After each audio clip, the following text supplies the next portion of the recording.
Assalamualaikum warahmatullahi wabarakatuh. Waalaikumsalam warahmatullahi wabarakatuh. Bismillahirrahmanirrahim. Alhamdulillahi rabbil alamin. Wassalatu wassalamu ala ashrafil mursalin, imamil muttaqin, sayyidil ghurril muhajjalin, wa ala alihi wa ashabihil mujahidin at-tahirin, amma ba'du. Saudara-saudara kaum muslimin rahimakumullah. Satu hari ketika seorang ulama besar bernama Al-Imam Al-Faqih Abu Lais tengah berjalan-jalan di dekat kota Basrah, berkelumpulah sekelompok orang di dekat beliau. Mereka datang mengajukan satu pertanyaan. Imam, kami ingin bertanya. Di dalam Al-Quran itu Allah Subhanahu wa ta'ala menjelaskan, Ud'uni astajib lakum. Berdoalah kepadaku, aku akan jawab doamu. Mintalah kepadaku, aku kabulkan permintaanmu.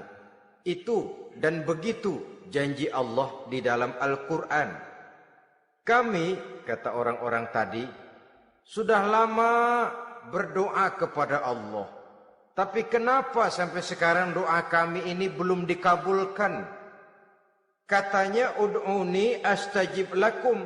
Kalau kamu berdoa, aku jawab, aku penuhi, aku kabulkan doamu. Itu janji Allah. Kami sudah lama berdoa pagi, sore, siang, malam. Nyatanya sampai sekarang doa kami belum dikabulkan. Ini bagaimana? Apa ayat Quran salah? Apa Tuhan lagi lempengan gak denger?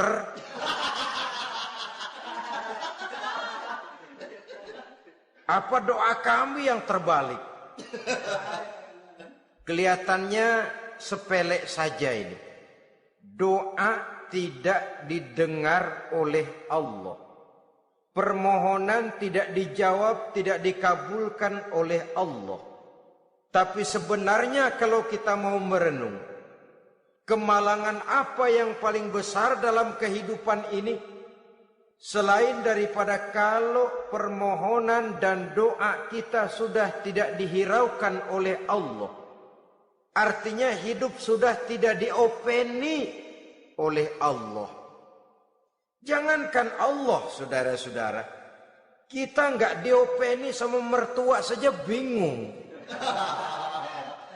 Ini mertua diem aja, kalau saya salah apa salahnya, kalau ada yang dikepengenin apa kepengenannya, boyak ngomong kenapa diem begitu. Ini tidak diopeni oleh Allah. Kemalangan apa yang lebih malang selain daripada kalau doa tidak didengar oleh Allah?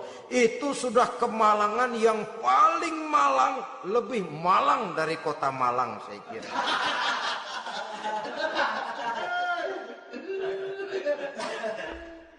Menghadapi pertanyaan ini, Imam Al-Faqih Abu Lais senyum. Lalu beliau berkata, tuan-tuan, tahu kenapa doa tuan-tuan tidak dijawab? Permohonan tidak dikabulkan? Allah sudah tidak memperdulikan tuan-tuan ini? Kami tidak tahu, Imam, maka kami bertanya. Begini, hati tuan-tuan itu mati. Dari hati yang mati, channel tidak nyambung kepada Allah. Dari channel yang putus tidak ada getaran strom. Bagaimana akan timbul gejala? Hatimu mati, jadi pantas kalau doa tidak dikabulkan, permohonan tidak dipenuhi, doa tidak terjawab, hatimu mati. Saudara-saudara kaum muslimin, dari hati yang mati ini, getaran tidak akan sampai ke hadratullah azza wa jalla. Nah, ini juga satu penyakit yang kita sangat khawatirkan, yaitu apabila hati kita sudah mati selagi jasad masih hidup. Artinya, jadilah kita bangkai berjalan di hadapan Allah Subhanahu wa ta'ala.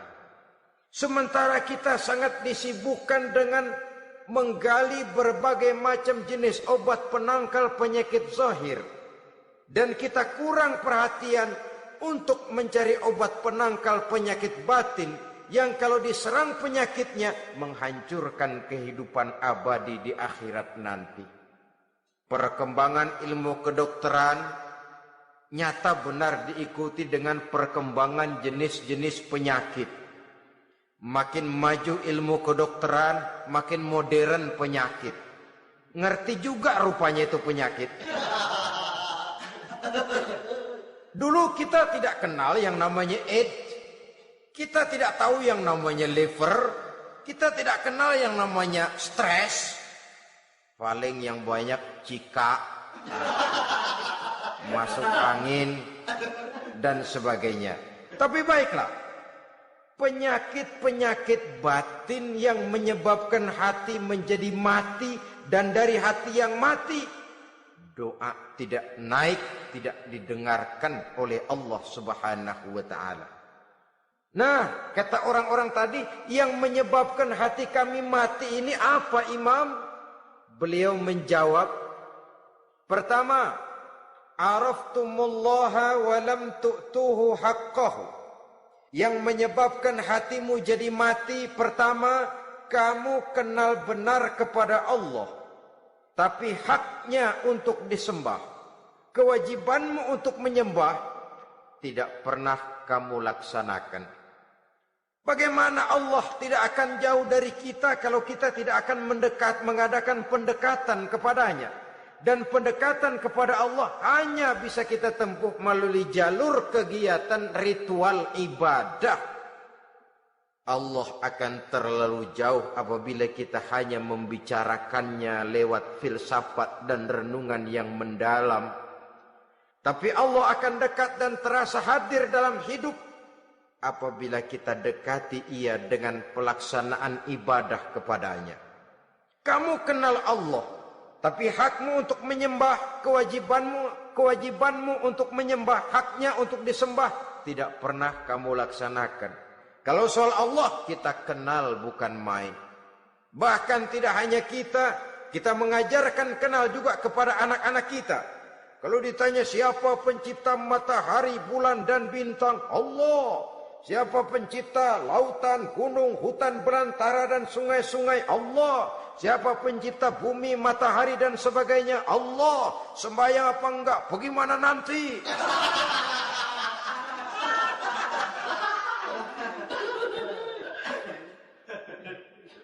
Tanpa pendekatan, Allah akan jauh. Apabila Allah jauh, maka doa tidak akan didengarkan olehnya. Oleh sebab itu, logika mengajarkan kepada kita, berpayahlah dulu, wa mal ladzatu illa ba'da ta'ab, innama al usri yusra. Di balik kesulitan menunggu kemudahan. Nikmat baru akan terasa, kelezatan hidup baru akan terasa setelah kita jerih payah banting tulang peras keringat. Rasanya memang lebih nikmat sepotong singkong hasil cucuran keringat sendiri ketimbang roti dijejelin orang. Ini berarti kita ingin mohon pertolongan kepada Allah. Sementara dengan Allah sendiri kita jauh. Sama saja dalam kehidupan kita analoginya, saudara-saudara. Orang tidak kenal kepada saudara. Tahu-tahu jauh dari saudara. Tahu-tahu datang mau minjem duit. Apa kesan saudara? Enak aja, kenal enggak, dekat enggak, datang-datang mau minjem duit. Emang duit percetakan bapak lu?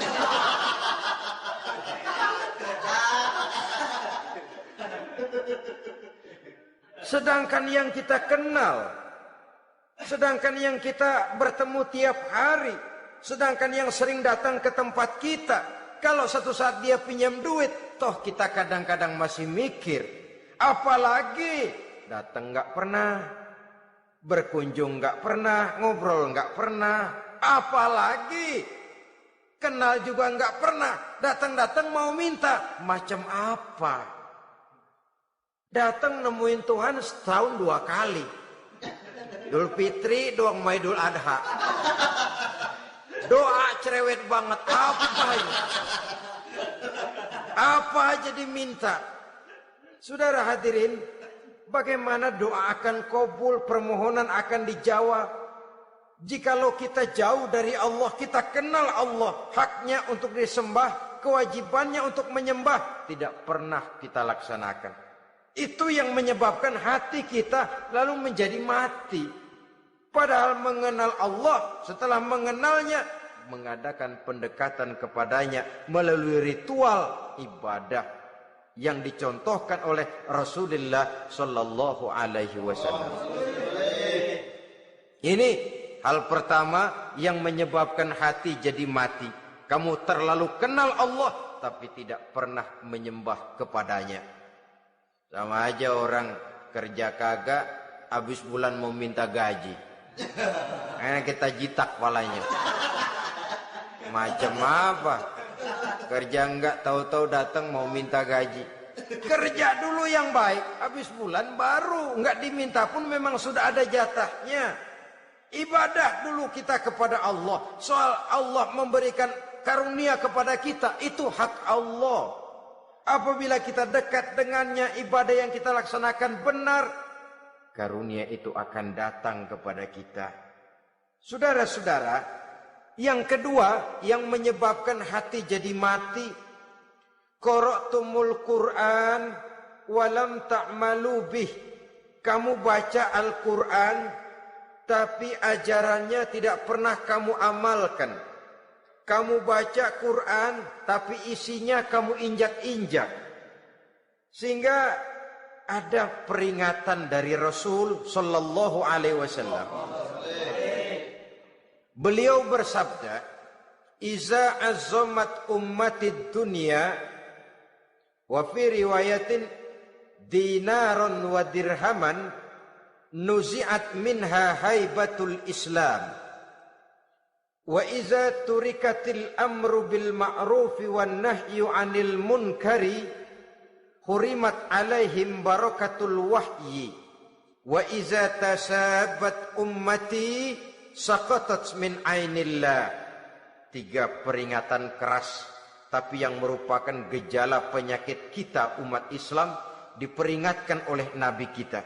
Pertama, iza azzamat ummatid dunya. Apabila umatku telah terlalu mengagung-agungkan dunia, apabila umatku telah jatuh menjadi umat yang materialistis, segalanya diukur dari sudut keduniaan saja, nuzi'at minha haibatul Islam, maka akan dicabutlah dari mereka kehebatan agama Islam. Hilang kehebatan Islam apabila kita jatuh menjadi umat pengagung dunia, penyembah materi. Nilai kita, keberadaan kita tidak dihargai orang lain. Orang memandang kita remeh saja. Orang Islam gak ada apa-apanya, bayar aja. Bisa dibeli, bisa diatur, bisa dikerjain, garap saja. Nuzi'at minha haibatul Islam, hilang dari mereka kehebatan Islam ini. Kenapa? Mereka telah mengagungkan dunia dan menjadikannya sebagai tujuan. Padahal dunia cuma alat, materi cuma alat, harta cuma alat. Yang kedua, wa iza turikatil amru bil ma'rufi wan nahyu 'anil munkari hurimat 'alaihim barakatul wahyi. Apabila telah ditinggalkan amar ma'ruf dan nahi munkar, maka hilanglah keberkahan wahyu. Ini yang ada hubungannya dengan masalah kita. Kita baca Quran, kita tidak amalkan isinya. Bagaimana hati tidak jadi mati? Amar ma'ruf dan nahi munkar ditinggalkan orang, hilang keberkahan wahyu. Pada saat itu boleh jadi Quran ada, tapi cuma tinggal tulisan saja. Islam ada, cuma tinggal sekedar nama saja. Diseminarkan, disimposiumkan, dimuktamarkan, tapi tidak dijabarkan dalam kehidupan sehari-hari. Apabila amar ma'ruf dan nahi munkar telah ditinggalkan orang, hilang keberkahan Quran. Akibatnya apa? Apabila amar ma'ruf tidak lagi digalakkan orang, nahi munkar tidak dilaksanakan orang, lalu orang menilai sesuatu menurut seleranya sendiri. Mana yang ma'ruf, mana yang munkar, tidak ada lagi patokan utama. Kalau baik kata otaknya, dia kerjakan. Tidak baik menurut otaknya, dia tinggalkan. Agamanya adalah otak, berhalanya adalah akal. Akhirnya umat kehilangan pedoman. Tidak lagi jelas mana batas yang ma'ruf, mana batas yang munkar. Dalam kondisi sedemikian, akhirnya akan terjadi penjungkiran nilai. Paling celaka nantinya, yang ma'ruf malah dianggap munkar, yang munkar malah menjadi ma'ruf. Peringatan ketiga dari Nabi, wa iza tasabat ummati saqatat min ainillah. Apabila umatku sudah saling berbantahan, apabila umatku sudah saling caci memaki, saqatat min ainillah, jatuhlah mereka dalam pandangan Allah Subhanahu wa taala. Hilang wibawa umat yang sudah saling mencaci maki, saling menjatuhkan, saling gasak, gesek, gosok. Justru agama menganjurkan kita ini saling asah, asih, asuh. Kadang yang kita praktekkan kita ini saling gasak. Yang kedua, saling gesek. Yang ketiga, saling gosok. Gasak, gesek, gosok. Kacau kita ini. Saling gasak, menjegal kawan seiring, menggunting dalam lipatan. Saling gosok, fitnah sana, fitnah sini. Saling gesek, sikut kiri, sikut kanan. Tidak perlu orang lain luka dan sebagainya. Yang penting dia bisa nangkring. Jatuh kita dalam pandangan Allah apabila umat sudah saling mencaci maki. Maka kita kembali kepada persoalan, hal kedua yang menyebabkan hati jadi mati, qara'tumul Qur'an walam ta'malu bih. Kita baca Al-Quran tapi ajarannya nyaris tidak kita amalkan di dalam kehidupan kita. Akibatnya hati lalu jadi mati. Itu yang kedua. Yang ketiga, yang menyebabkan hati jadi mati dan doa tidak terjawab, idda'aitum annakum min ummati Muhammadin sallallahu alaihi wasallam wa lam ta'malu bi sunnatihi. Kamu mengaku, kamu memproklamirkan diri sebagai umatnya Nabi Muhammad, tapi sunnahnya tidak pernah kamu amalkan. Malahan perkembangan paling akhir bukan saja tidak mau mengamalkan sunnah, malah mengingkari sunnah. Inna lillahi wa inna ilaihi raji'un. Oh, Nabi Muhammad itu manusia biasa seperti kita. Sebagai manusia dia bisa salah. Dan ternyata hadis banyak yang palsu. Yang otentik cuma Quran. Selebihnya adalah sejarah. Tidak ada itu sunnah. Langsung saja kepada Quran. Oh, hadis itu bukan sumber hukum. Oh, tidak perlu mengamalkan sunnah. Saudara-saudara kaum muslimin, mengaku kita umat Nabi, tapi sunnahnya kita campakkan, tidak kita amalkan. Setelah tidak kita amalkan, kita campakkan. Setelah kita campakkan, kita ingkari pula. Inna lillahi wa inna ilaihi raji'un. Bagaimana hati tidak jadi mati? Kalau siang malam kita memproklamirkan diri sebagai umat Nabi Muhammad, sementara sunnahnya kita campakkan, kita abaikan dan kita ingkari dia, sunnah itu. Padahal jikalau sekarang kita mengenal Islam, jikalau kita sekarang ngerti halal haram, tahu hak batil, bisa memilah dan memilih antara yang ma'ruf dengan yang munkar, itu utamanya adalah karena jasa Nabi Muhammad sallallahu alaihi wasallam. Yang dari generasi ke generasi dilanjutkan oleh para sahabat, oleh tabi'in, oleh tabi'it tabi'in, terus oleh para ulama-ulama sampai kepada kita sekarang ini.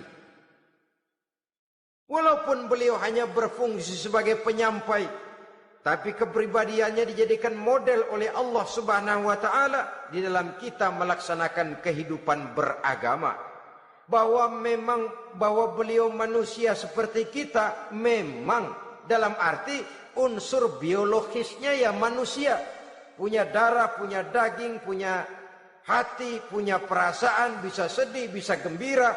Tetapi beliau itu termasuk basyarun la kal basyar, manusia yang tidak seperti manusia pada umumnya, punya spesifik, dan itu wajar sebagai seorang rasul pilihan Allah, apalagi merupakan rasul pilihan dari sekian puluh pilihan. Bahwa jamrud itu batu memang, tapi nilainya kan berbeda dengan batu kolar. Satu truk batu kolar dengan barangkali segenggam batu jamrud, nilainya tentu jauh lebih mahal batu jamrud. Kalau soal batunya, sama batunya, tapi nilainya berbeda karena esensinya berbeda. Kita manusia, Nabi Muhammad juga manusia, sama manusianya memang, tapi kualitasnya, nilainya tentu jauh panggang daripada api. Itu sebabnya Allah menjadikan beliau sebagai model. Laqad kana lakum fi rasulillahi uswatun hasanah. Di dalam diri Rasul itu terdapat contoh teladan yang sangat baik bagi kita. Oleh karenanya, pada pertemuan kali ini, apabila kita konsekuen mengaku umat Nabi Muhammad, marilah konsekuen juga menegakkan sunnahnya. Yang keempat, yang menyebabkan hati jadi mati dan doa tidak terjawab, akaltum ni'mata rabbikum walam tashkurulah. Tiap hari kamu makan nikmat Tuhanmu, tapi kamu tidak pernah mau bersyukur kepadanya, kepada Allah Subhanahu wa taala. Nikmat Tuhan kita doyan banget, tidak pernah sehari dan sesaat pun terlepas diri dan hidup ini dari nikmat-nikmat yang diberikan Allah. Sejak kita bangun tidur sampai tidur kembali, bahkan tidur itu sendiri, di pasar, di sawah, di kantor, dimanapun kita berada, nggak pernah nikmat Allah berhenti. Hidup kita dalam alam diberikan segala fasilitas untuk menunjang kehidupan. Nggak pernah Allah pasang pajak matahari, nggak pernah Allah pasang pajak gas udara. Nikmat-nikmat yang banyak itu tiap hari kita kecap, tiap hari kita nikmati. Tapi kita tidak pandai bersyukur. Padahal Allah memberikan peringatan keras dalam hadis qudsinya. Man lam yashkur ala na'mai wa lam yasbir ala balai falyakhruj min tahti samai wal yatlub rabban siwaya. Siapa yang tidak mau bersyukur terhadap nikmat yang aku berikan kepadanya dan tidak mau bersabar terhadap ujian yang aku berikan kepadanya, silahkan keluar saja dari kolong langit ini dan cari Tuhan selain aku. Diusir oleh Allah. Kalau orang tidak mau bersyukur terhadap nikmat yang aku berikan dan tidak mau bersabar terhadap ujian yang aku timpakan, keluar dari kolong langitku, keluar, cari Tuhan selain aku. Diusir, lah yang ngusir Allah. Anak sekarang bilang mau ke Menong.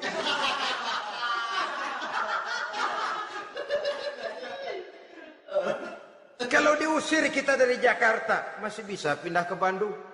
Diusir kita dari Bandung, bisa pindah ke Jogja, Solo. Diusir kita dari Indonesia, bisa pindah ke Singapura, Malaysia.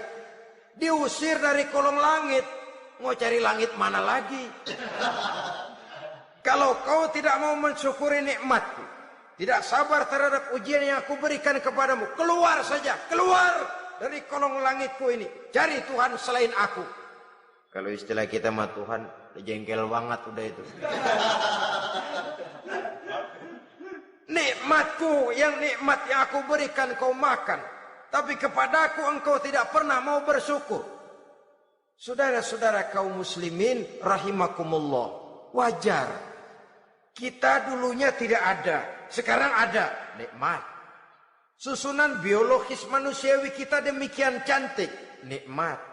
Tinggal di bumi, fasilitas yang kita perlukan disediakan, tinggal kemampuan kita mengelolanya. Nikmat. Diberikan kita otak yang membedakan kita dengan binatang, nikmat. Diberikan kita agama, diutus para rasul untuk jadi model dalam kehidupan kita, nikmat. Kalau cara kita emang kurang apa sih?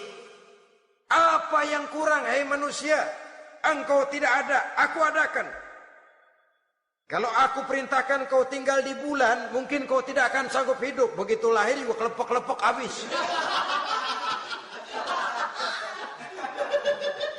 Ya nggak ada HO2 toh di bulan, mau ngisap apa? Aku tinggalkan kau, aku perintahkan tinggal di permukaan bumi. Alamnya indah, fasilitas serba menunjang.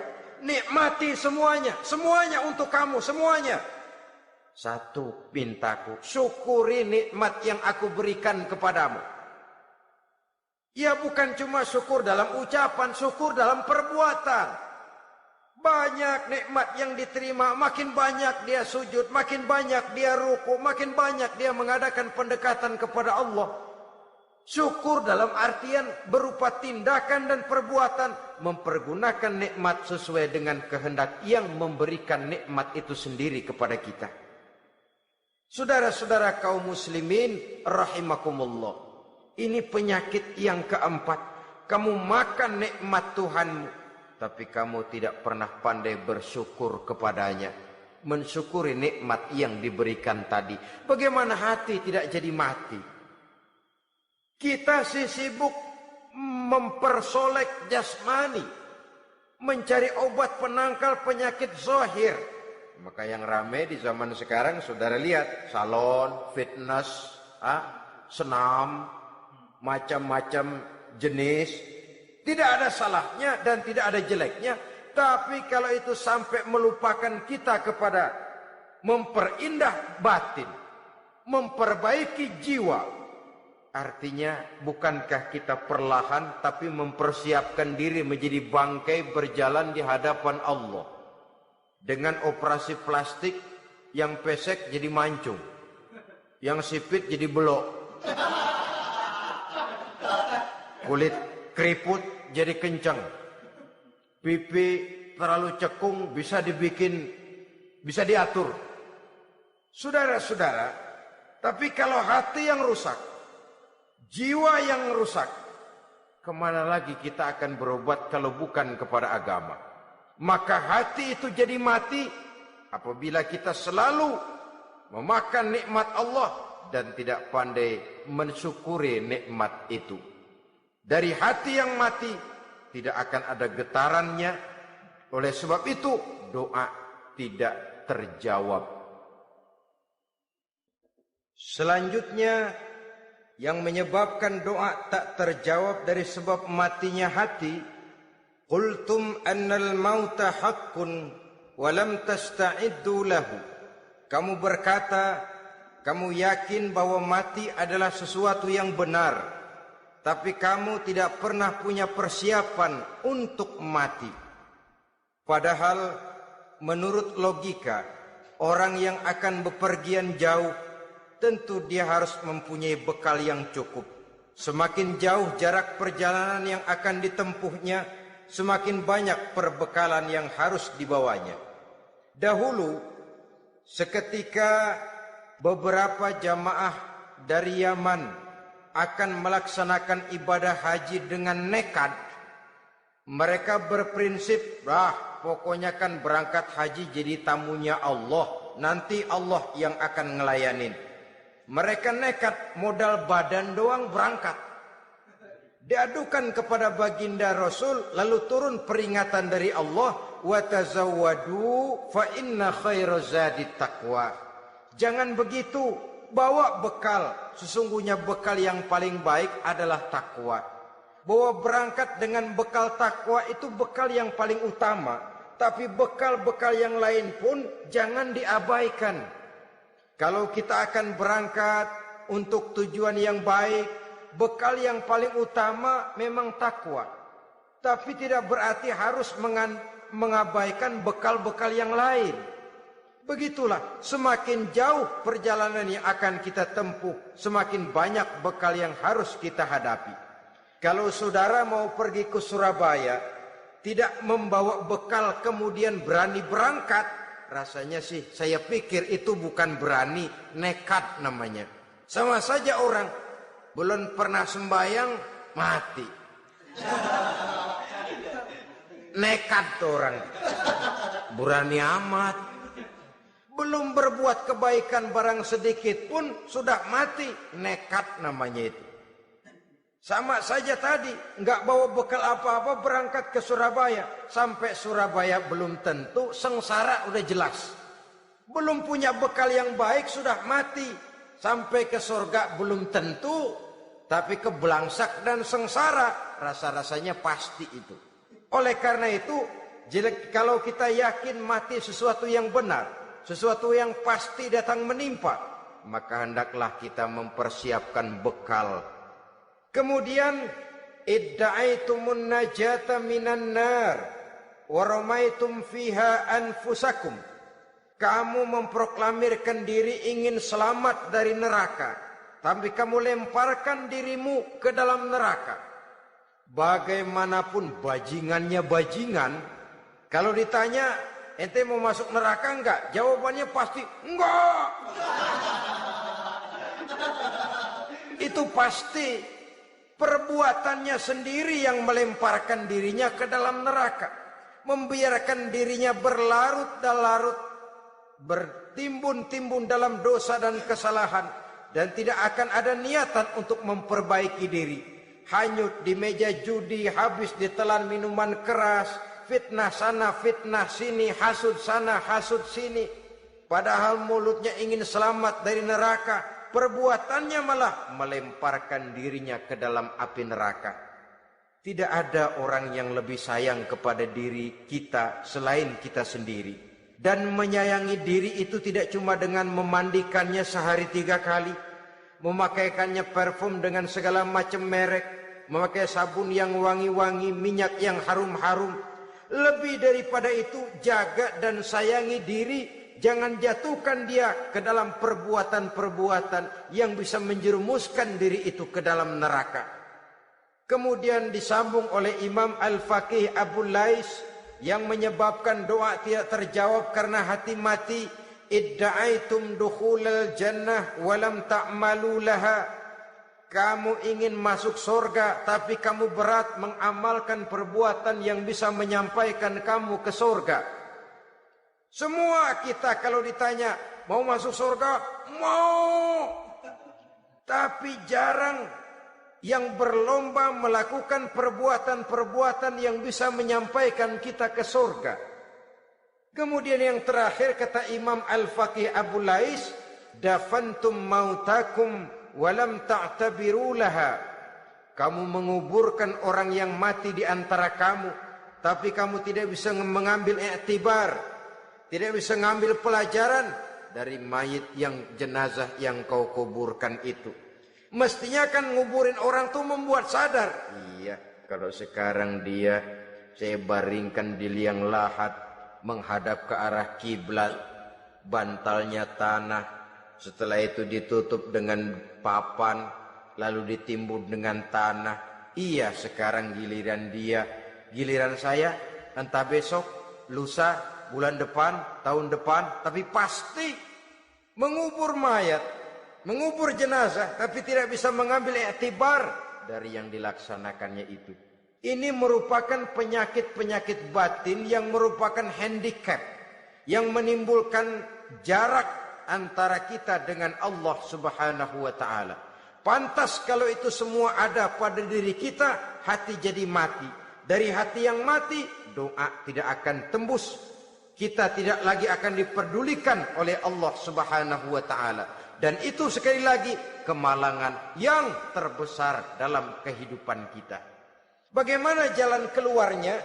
Pertama, memperbaiki batin kita, menyelamatkan diri daripada penyakit-penyakit yang bisa mematikan hati seperti yang sudah saya sebutkan tadi.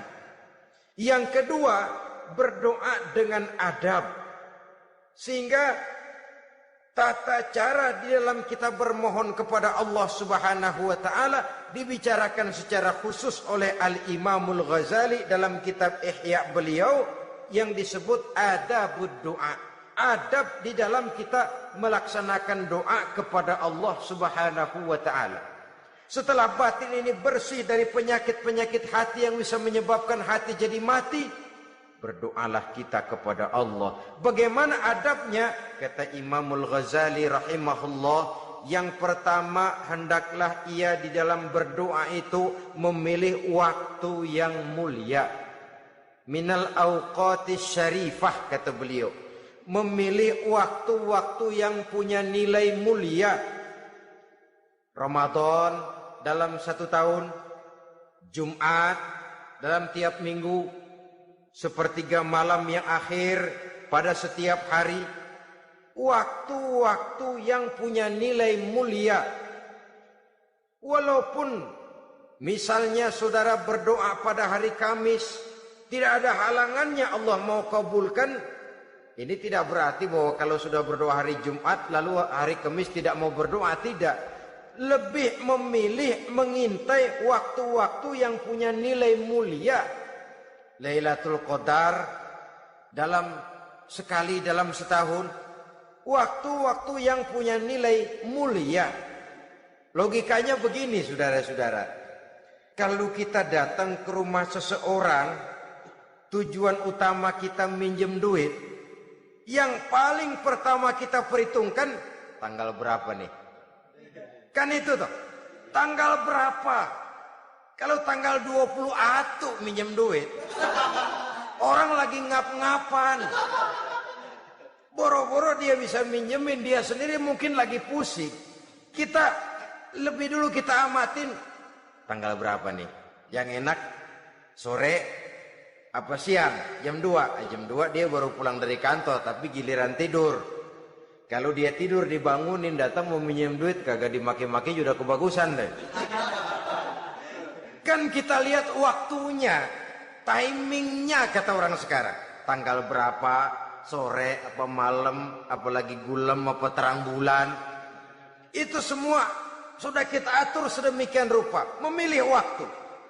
Yang kedua kata Imamul Ghazali, memilih keadaan yang istimewa. Kalau tadi soal waktu, yang kedua soal keadaan. Ada situasi-situasi di mana doa itu diijabah oleh Allah Subhanahu wa taala. Di antaranya kata Imam Abi Hurairah, "Inda zahbi sufuf fi sabilillah." Pada waktu mengatur barisan perang membela agama, di situ doa kabul. Inda nuzulil ghais, ketika turun gerimis, di situ doa makbul. Inda iqamis shalah, ketika salat mau didirikan, riwayat lain bainal azan wal iqamah, antara azan dan qomat, di situ doa makbul. Itu memilih keadaan-keadaan. Kemudian yang ketiga kata beliau, berdoa menghadap kiblat. Ya, apa kalau doa madhab mudik Tuhan gak tahu? Tahu. Tuhan gak dengar? Dengar. Cuma lebih etis. Lebih etis kalau kita berdoa menghadap ke arah kiblat. Saudara-saudara kaum muslimin rahimakumullah. Yang keempat, hifdzus shaut, menyederhanakan suara. Tidak terlalu keras, juga tidak terdengar orang lain, apalagi kalau doa kita diaminkan oleh orang lain. Tidak usah terlalu keras. Kenapa?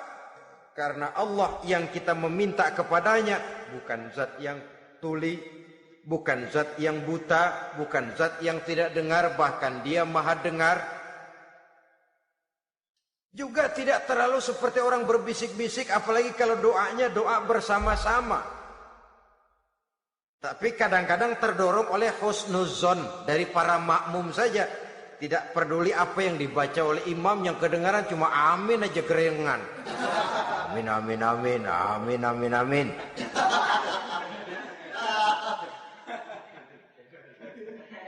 Juga tidak terlalu keras. Seperti orang berdoa, seperti orang pidato. Saudara-saudara kaum muslimin rahimakumullah. Yang kelima, alla yatakallafa saja' fid du'a. Dalam berdoa, kalau istilah kita, jangan nyelongcong. Saja' suja' ini menunjukkan sikap berani kepada Allah. Misalnya ada orang berdoa, ya Allah ampunilah saya kalau engkau mau. Kalau Allah mau. Kasihanilah saya ya Allah kalau engkau mau. Itu doa orang songong. Atau sama saja, ya Allah berilah saya rezeki dikit aja. Emang kenapa pakai begitu? Allah yatakallafa saja fid du'a. Yang keenam kata Imamul Ghazali, at-tadarru' wal khusyu'. Dengan tadarru' dan khusyuk, dengan sikap tawadhu, benar-benar ya seperti kita lah kalau datang memang menghajatkan pertolongan dari seseorang, segala action kita atur supaya hajat kita itu kabul, kan begitu. Kadang-kadang istilah orang kalau perlu ngesor mah ngesor dah, yang penting permintaan dikabulkan, gitu saja. Kita lihat sekarang ini, ramai orang bicara soal film-film Parno. Kelihatannya pendatang-pendatang baru, pokoknya asal bisa main dah, bugil ya bugil dah. Yang penting nyohor, bisa tampil. Walaupun dalinya semua sama, mula-mula cuma iseng. Adegan panas bagaimana? Kalau tuntutan skenario apa boleh buat? Apa boleh buat? Emang nggak bisa milih. Setelah film beredar baru saya juga jijik ngelihat, ya tadi kemana waktu bikin? Udah jadi baru jijik, bikinnya merem memang itu.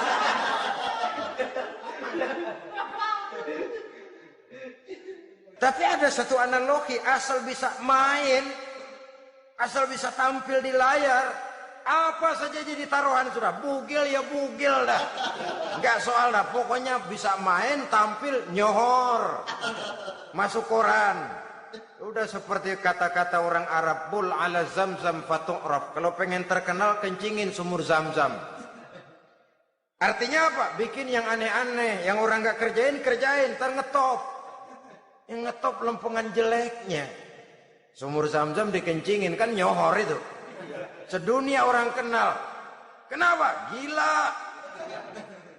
Saudara-saudara kaum muslimin rahimakumullah, sangat kita sayangkan kalau lalu orang berlomba-lomba dengan cuma modal paha mulus, wajah cantik, dimauin apa saja mau, lalu bisa tampil. Akibatnya yang jadi korban adalah anak-anak kita. Disuguhi tontonan-tontonan yang meracuni jiwa mereka. Walaupun akibatnya barangkali ya lain, seperti band orkes dengan film memang akibatnya tidak langsung ya. Kalau band orkes akibatnya langsung, dia bisa berantem di tempat lokasi. Film orang nonton tahu dia di tempat itu, bukan di tempat itu dia praktek, pulang jadi pikiran dia. Tadi serem ya. Ntar kalau udah kesempatan kita praktek. Nah, ntar ngancemnya itu yang gak enak. Tapi yang saya analogkan dengan persoalan kita, tingkah pola artis apapun dilakukan asal bisa main. Nah itu tuh, asal dapat kesempatan acting. Dalihnya ya tuntutan skenario lah, iseng lah, macem-macem lah. Tapi yang jelas satu target, saya harus dapat kesempatan main. Untuk sampai ke situ, cara apa saja harus saya tempuh. Tidak peduli harus menginjak-injak norma dan budaya bangsa yang luhur. Tidak peduli harus bertentangan dengan kaidah agama. Tidak peduli hasilnya meracuni umat masyarakat, terutama generasi muda. Yang penting kan ngetop. Saudara-saudara, baiklah ya, itu soal lain. Tapi soal kita ialah at-tadarru wal khusyu'. Bermohon kepada Allah dengan tadarru', khusyuk dan tawadhu. Seperti kalau kita mau bermohon kepada seseorang, kita merendahkan diri. Pak, saya memang orang gak mampu pak. Utang saya udah selebar kampung pak. Anak udah 16 seperempat. Apa saja kita meratap, menghibah, mengeluh, merintih. Ujungnya kan, yang penting gue minjem duit dapet dah. Gitu.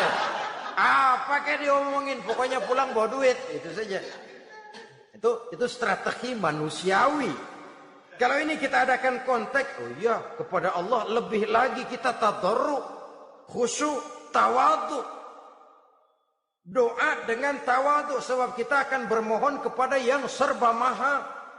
Menghadap ke arah kiblat, duduk bertafakur dengan khusyuk, tawadhu. Jangan doa sembari tolak pinggang.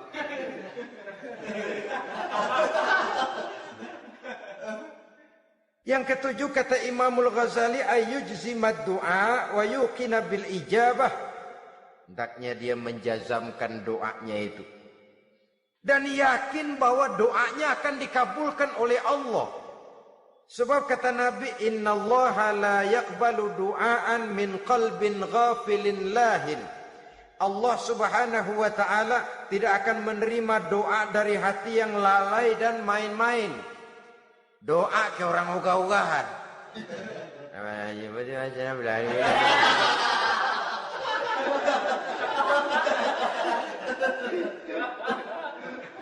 Kali malaikat nyongok dong, lu minta apa lu?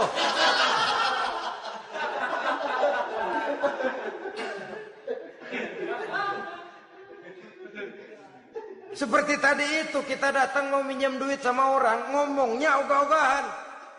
Minjem duit dikasih syukur, enggak ya udah. Ya enggak dah, enggak dikasih sudah. Kenapa? Mintanya begitu. Enggak serius. Dan enggak yakin bahwa doanya akan dikabulkan. Kalau kita sudah punya keyakinan, jangan-jangan doa saya enggak diterima Allah. Enggak. Kata Allah, ana inda zonni abdi bi. Aku sih bagaimana menurut sangka hambaku kepadaku saja. Kalau sangkanya baik, aku baik. Kalau sangkanya doanya dikabulkan, aku kabulkan.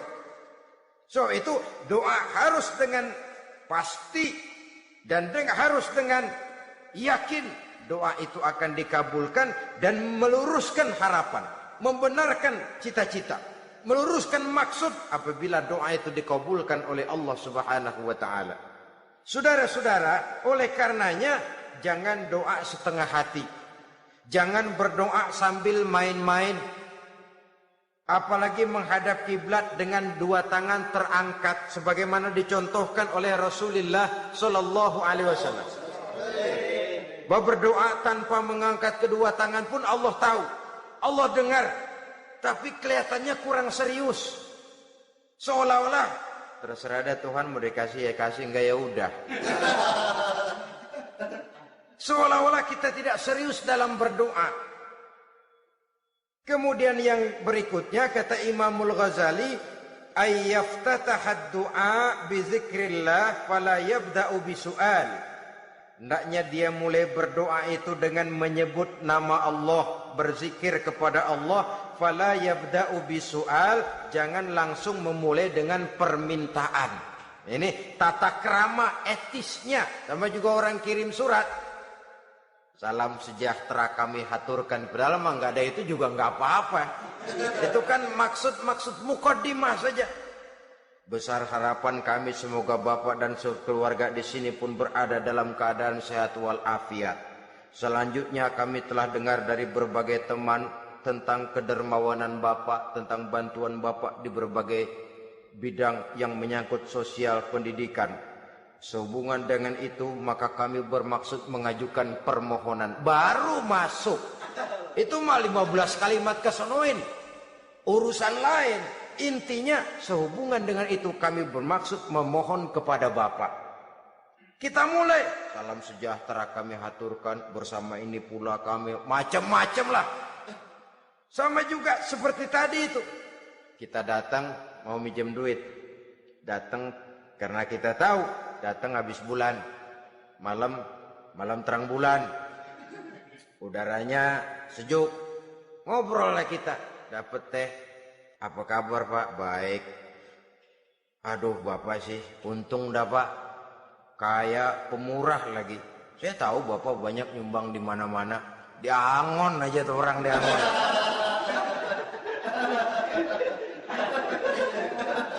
Kira-kira udah mau telap aja baru dikedat. Ngomong-ngomong Pak, nah mulai nih kalau udah ngomong-ngomong, ngomong dah tuh mulai. Baru masuk. Jadi etisnya berdoa itu dimulai dengan zikrullah. Karena itu umumnya dimulai dengan Alhamdulillahi Rabbil Alamin. Kita puji dulu Allah. Alhamdulillahi Rabbil Alamin. Hamdan yuwafi ni'amahu wa yukafi'u mazidah. Kita puji dulu Allah. Seperti orang tadi lah. Kita puji dulu kebaikannya. Walaupun pada akhirnya kita minjem duitnya. Sebenarnya Allah nggak perlu dipuji toh. Dipuji atau tidak Allah tetap termulia. Ini etis manusia. Allah tidak berharap untuk dipuji oleh manusia. Allah tidak untung seluruh alam memujinya. Manusia mau muji atau tidak itu urusan manusia sendiri. Allah tidak minta untuk dipuji. Allah juga tidak gila kepada pujian. Kalau kita memulai doa dengan pujian, etis kita kepada Allah Subhanahu wa taala di dalam kita bermohon kepadanya. Saudara-saudara kaum muslimin rahimakumullah. Kemudian menyesuaikan doa dengan kondisi. Ini termasuk syarat batin ya, taubat, waraddul mazalim kata Imam Ghazali, menolak segala macam kezoliman. Artinya kalau berdoa tuh tahu diri. Kalau gaji kita sebulan 700 atau 800, 900 ribu, berdoa minta rezeki 1 juta, itu tahu diri namanya. Kan cuman kurang 100 ribu. Ya, kalau kerja kagak, minta gajian 1 juta. Pengen doa dikabulkan, rasanya secara etis nggak tahu diri orang berdoa seperti itu. Orang datang mau minta duit, mau pinjam duit kepada kita, kan kita lihat kira-kira mampu ngembaliin nggak nih orang. Kita lihat, kita evaluasi kemungkinannya. Lalu si yang minjem tentu tahu diri. Kalau memang kekuatannya ngembaliin tidak seperti kekuatannya mulangin, hendaknya dia timbang rasa. Begitu juga kepada kita etisnya kepada Allah Subhanahu wa taala. Tahu diri, menyesuaikan doa dengan keadaan. Kalau tidak ada gap terlalu jauh panggang daripada api, nanti nasibnya bagai si pungguk merindukan bulan. Apabila adab-adab di dalam berdoa ini kita perhatikan, sejak dia dari adab yang zahir sampai kepada adab yang batin, kemudian penyakit-penyakit yang membuat hati itu jadi mati, maka insya Allah doa kita dijabah oleh Allah Subhanahu wa taala. Dalam Al-Baqarah ayat 186 Allah Subhanahu wa taala menjelaskan, wa iza sa'alaka ibadi anni fa inni qarib ujibu da'watad da'i iza da'ani falyastajibu li wal yu'minu bi la'allahum yarshudun. Apabila hambaku bertanya kepadamu Muhammad tentang aku, kata Allah, fa inni qarib, katakan kepadanya aku dekat sekali dengan mereka. Ujibu da'watad da'i iza da'ani, aku akan jawab, aku kabulkan permohonan orang-orang yang berdoa kepadaku. Falyastajibuli wal yu'minu bi, maka hendaknya mereka juga menjawab panggilanku atas dasar iman kepadaku.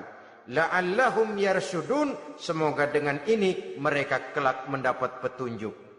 Saudara-saudara, Al-Baqarah 186 ini dengan nyata menjelaskan kepada kita, Allah akan menjawab doa, mengabulkan permohonan apabila kita falyastajibuli wal yu'minu bi, juga menjawab panggilan Allah atas dasar beriman kepadanya. Logikanya tadi itu, araftumullaha wa lam tu'tuhu haqqahu. Kita tidak pernah mau menjawab panggilan Allah sementara kita berharap doa kita dijawab oleh Allah. Apa enggak pincang? Apa enggak berat sebelah? Panggilan Allah kita berat memenuhinya, sementara kita sangat berharap agar permohonan kita, seruan kita dikabulkan oleh Allah. Menjawab panggilan Allah atas dasar beriman kepadanya. Kenapa? Ada orang menjawab panggilan bukan berdasarkan iman, tapi karena target lain. Datang sembahyang Jumat paling dulu, target utamanya pulang juga paling dulu nyabet sendal, nyabet sepatu. Menjawabnya iya, tapi tidak karena iman. Jadi apabila kita rajin menjawab panggilan Allah atas dasar beriman kepadanya, maka seruan, permohonan, doa niscaya dikabulkan olehnya. Ini saja, mudah-mudahan ada manfaatnya. Terima kasih atas segala perhatian. Mohon maaf atas segala kekurangan. Usikum wa nafsi bitaqwallah. Wassalamualaikum warahmatullahi wabarakatuh. Waalaikumsalam warahmatullahi wabarakatuh.